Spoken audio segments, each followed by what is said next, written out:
আসন্ন দুর্গাপুজো উপলক্ষে পাড়ার এক কাকুর বাড়ি চাঁদা কাটতে গেলাম। কিন্তু কাকু বাড়ি থেকে বের হয়ে এসে বলল, চাঁদা ঠিক আছে, চাঁদা তো দেবো, কিন্তু বাড়িতে কোনো পাসপোর্ট সাইজ ছবি নেই। এক কাজ করো, তোমরা কালকে এসো, চাঁদা এবং পাসপোর্ট সাইজ ছবি নিয়ে যেও, আমি আজ ফটো তুলে এনে রেখে দেবো।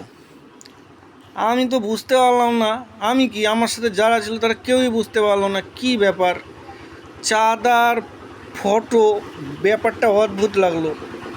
এবার কাকুকে কৌতূহলবশত জিজ্ঞেস করলাম, কাকু চাঁদার সাথে ফটোর সম্পর্ক কী? এবার কাকু বলল, মাননীয়া 85,000 দেবে, তার 6x4 ফ্লেক্সে যদি ছবি থাকে, তা আমরা অন্তত 501 টাকা দেবো। হ্যাঁ, তাহলে আমাদের একটা পাসপোর্ট সাইজ ছবি তো অন্তত মণ্ডপের পাশে লাগানো উচিত। আমি তো কোনো উত্তরই দিতে পারলাম না। তোমাদের কাছে কোনো উত্তর আছে? থাকলে বলো।